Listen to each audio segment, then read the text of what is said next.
When you listen to your favorite house tracks and you wonder why the groove is so hypnotic, it's not just because their synths and their drums are working great together, but their bass line is dialed in to the groove. In this video, I'm going to show you 5 ways to take your bass line from this to sounding really interesting and intoxicating like this. But before we get into that, my name's Miles, and if you're serious about leveling up your music production and joining a community of like-minded producers, our production membership was built for exactly that. If you're interested, you can find out more via the link in the description. So here in Ableton, we're going to go over point 1, and that is getting the rhythm of the bass line right. I feel like a lot of producers tend to overcomplicate the process of which they write their bass line, but it really doesn't need to be complicated if you break it down into sections. So if I play this loop of just the kick and drums,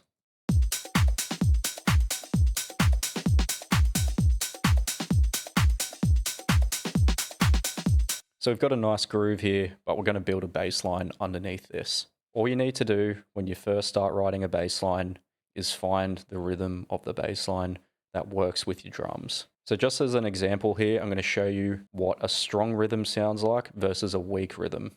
So this is the weak rhythm.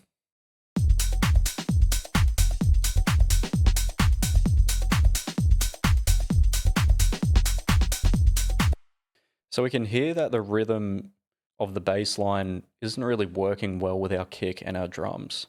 So we can make this a lot better. So what I'm going to do here is show you using the exact same note lengths, the exact same root note, everything is the same, but the rhythm is different here. This is what a strong rhythm sounds like.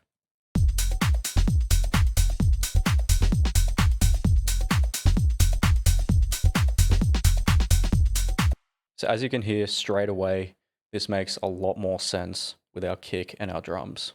Now there's nothing inherently wrong with our weak rhythm, but getting your rhythm dialed in is the key.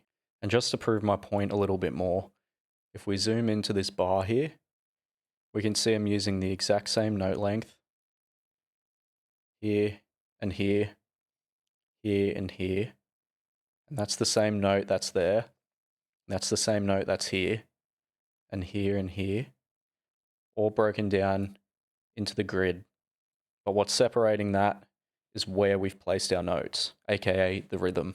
Point number 2 is going to be the contour of your bass line. So what I mean by contour is the shape that your bass line or your melody follows when you're writing. A good contour is what separates an intentional bass line from just complete randomness. So we're just going to use the strong bass line rhythm that we made before. As we can see, we've got the same rhythm playing, but we've given our bass line a shape using different notes. As we can see here, we're playing on the root note, then we're immediately going up to C1. And then you can see the bass line goes down, up, and then it starts again on the root note, up, up, down, up. So we've immediately made our bass line interesting by using different notes, but we've given our bass line a contour. So we've allowed it to either go up and down, or it starts it up and goes down, then it might go up again, or it might start down, then immediately go up. My point being, you want to give your bass line some type of shape, whereas you might have your bass line rhythm right, but if your bass line just goes down, up, all over the place, it doesn't really make any sense.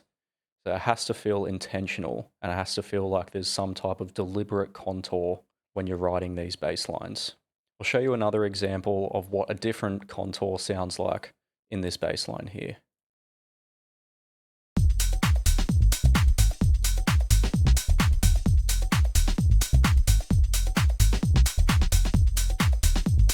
So we can see here that we've got a very similar contour, but it's behaving a little bit differently. So we can see here that we're starting on the root note, then we go down, and then we're going up, up, down, back to the root note, up, up, down, and we're ending on the root note here. So rather than just playing notes that are all over the place, we're actually trying to be intentional when we're writing these bass lines.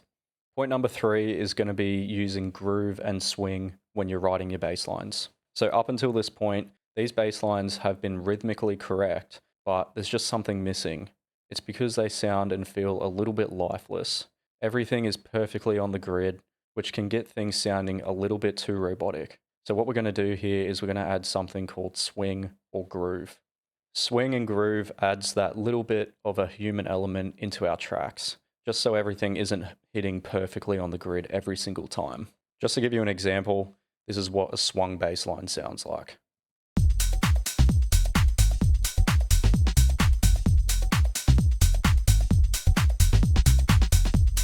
So since that might actually be really difficult to hear the bass line that's swung, I'm going to show you visually what that's done to our notes. So if we zoom in here, this bass line is with the swing, and this one is without the swing.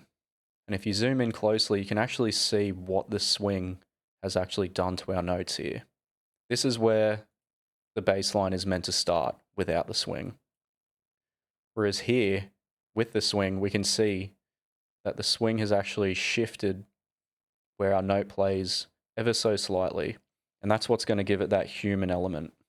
Just as a side note, remember that the swung notes are the 2 and the 4, also known as here and here. If we look closely again here, we can see that this note is also swung, and this note is on the grid. And again here, this one's been swung, and this one hasn't. And if you're not sure how you can add a swing to your track, what you do is you go into the groove pool here in Ableton. You've got all of these to pick from. What you do is you go into your clip view here, and over on the left, you'll see groove. And what you do is you go from none, and you can select one of your favorite grooves here. In this case, I'm using the MPC 3000, and you just apply it like that. You don't need to actually commit the groove, and that will be enough to apply the groove to the bass line. Point number 4 is going to be using velocity and filter cutoff to make your bass line just a little bit more interesting. Basically, velocity is how hard your notes get played. When you see or hear a bass guitarist play the bass, they're not going to be playing the strings the same every single time. It's physically impossible for a human to do that. So we're trying to replicate that here in Ableton by giving our bass line different velocities so we can add more of a human feel to our bass lines. Changing the velocity will give our bass line different timbre and different emphasis on certain notes, which is exactly what would happen with a real bass guitar. Down the bottom here, you can see the different velocities of which our notes are played. And if I show you closely here, we have a different range of velocities with our notes. This note here is playing a 93. This note is playing 100. This note's playing 93, 75, 100, and so forth. What you want to do is you want to have a variation in your velocity. So this is what our bass line sounds like with a variation in the velocity. And this is what our bass line sounds like with just a standard straight velocity throughout. Just as a pro tip to make this a little bit more interesting, what I've done here in Ableton using this guitar bass preset, which is just an operator preset where it says frequency vel, you can actually have your frequency cutoff modulated by the velocity amount. So if I play that at 0 with our varied velocity versus with the modulation, I'll emphasize it a little bit here just so you can actually hear it. We can hear that the notes with varied velocity are opening the filter cutoff in different amounts. Just bring it back down to what I had it before, which was about 25%, and play it to you. You can just hear it sounds a lot more natural and interesting, and it feels like our bass line really is coming alive by this point. Point number 5 is going to be repetition, but with variation. So one important point to remember is house music is built on repetition. But like I said at the start of the video, that repetition is hypnotic because the groove is dialed in, and it makes it really hard to get bored of the song quickly. But to save our bass lines from falling into the trap of being boring, what we're going to do is we're going to try and add some variation into our bass lines. So just playing the exact same bass line as before, this is what it sounds like with a variation versus without a variation. So without first.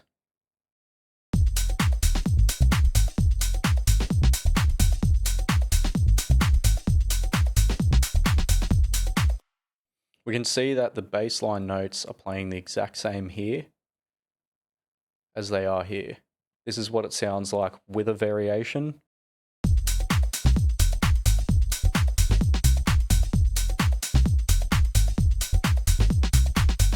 So typically what you do is you add variation at the end of the phrase.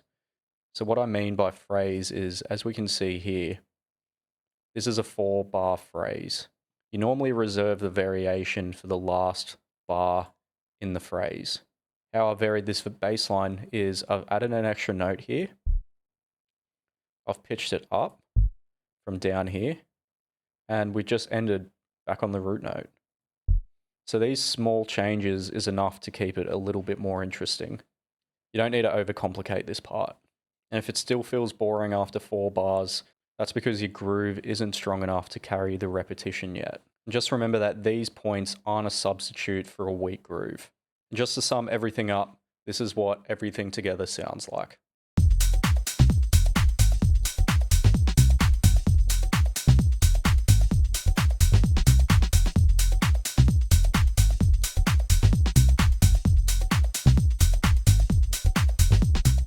So there you have it. That's 5 ways that you can make your bass line sound a little bit more interesting. Remember, once you have the groove and the rhythm dialed, everything else will follow. Keep the process simple and just start with writing the rhythm of your bass line first. Remember, having 3 notes with the right contour, variation, and velocity will groove way harder than 5 notes and none of those things. I'd also love to hear in the comments below how you write your bass lines. Do you do the rhythm first or the notes first? And has approaching either of those changed how your bass lines have turned out? Don't forget to subscribe and drop us a like below. If your bass still doesn't seem to be working right, check out our other video on why your kick and bass sound muddy and how to fix it. Thank you for watching, and I'll see you in the next video.